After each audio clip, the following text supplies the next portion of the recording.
In this video, I'll show you a no-screw, no-holes installation of your wired video doorbell using the BOA mount, which is not designed for wired doorbells. But I made it work. How did I do it? Let's find out. Hello guys, LifeHackster here. Today I'll show you wiring options if you're planning to use a wired video doorbell at your front door.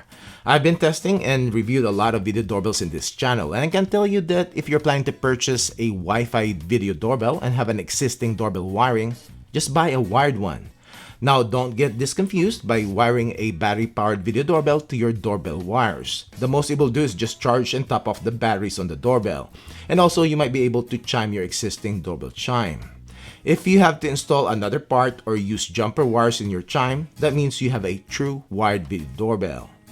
Wired video doorbells are normally cheaper, more accurate in motion detection, it has pre-recording, and it will record the whole motion event. And you don't need to remove or replace any batteries, so lesser maintenance.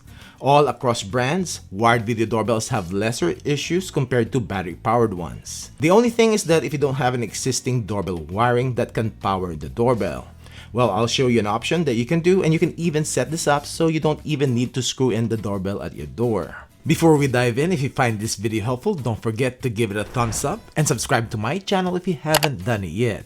Thank you, and I appreciate it. You can power up your wired video doorbell using an AC power adapter. There are a lot of brands of power adapters at Amazon, and I will link some below. And I actually have 2 or 3 laying around here, and all of them work without issues. Wiring and routing the wiring to the inside of your house will be the challenging part, and it really depends on your setup. But I'll show you a simple, no-screw video doorbell install using the doorbell BOA, which I did make a video a while back, and I will link it down below if you haven't seen it yet. Doorbell BOA and other doorbell mount enclosures for video doorbells are designed to be used for battery-powered doorbells. That is why the enclosure itself is big to accommodate the bigger battery-powered doorbells. And they include foam inserts so you can mix and match and even cut the size. So as long as your doorbell can fit inside the enclosure, it should work with the doorbell BOA. Wired video doorbells, on the other hand, are usually smaller because they don't have batteries. And because the opening of the BOA is bigger, the doorbell can be pulled out from the front. With a little tweaking though, we can still make them to work with some security that the doorbell cannot be easily pulled out. If you have the UV doorbell wired, you probably can get by without any additional modifications, as long as you try to get the foam inserts as tight as possible to the doorbell for a nice friction fit. But if you have the Ring Wired or the Ring Pro or Pro 2, which are smaller, aside from the foam inserts, try to find a plastic piece, preferably a clear one, a thinner but sturdy one like the one from a safety shield that I have here laying around, and I will link some below from Amazon that you can use. And if you cut this to size, you can place it in the lower and or upper portion of the enclosure, and the purpose is to block the doorbell from being pulled out. Together with a tight-fitting foam inserts, this can discourage anybody from trying to mess with the doorbell. You can even do this and use the doorbell BOA to fit the smallest video doorbell made, the Wise Video Doorbell Wired. If you have the Nest Hello, or now it's called the Nest Doorbell Wired, you can just cut a smaller piece that you can place in the middle part to do the same thing, preventing the doorbell from being pulled out, and you will not be blocking the doorbell button. For this demo, I'll be using the Ring Video Doorbell Wired, which I was able to use the included foam pieces without cutting any to size. I do have to set aside a couple long foam pieces to cover the back later on. In my front door, following the instructions on the installation of the doorbell BOA, I'll slide in the bracket first and mark the area where the Velcro command strip is touching on the door.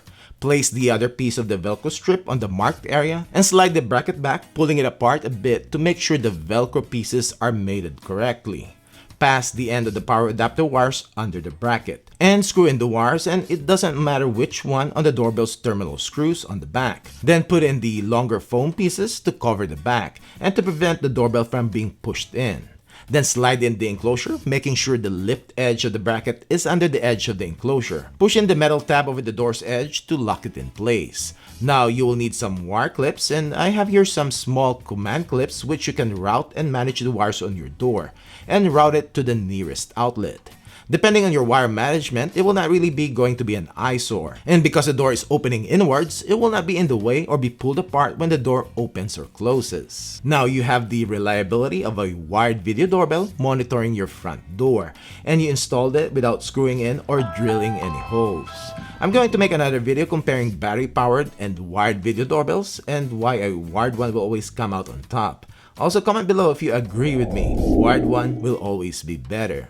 Well, that's it for this video. Thanks for watching and see you in the next one.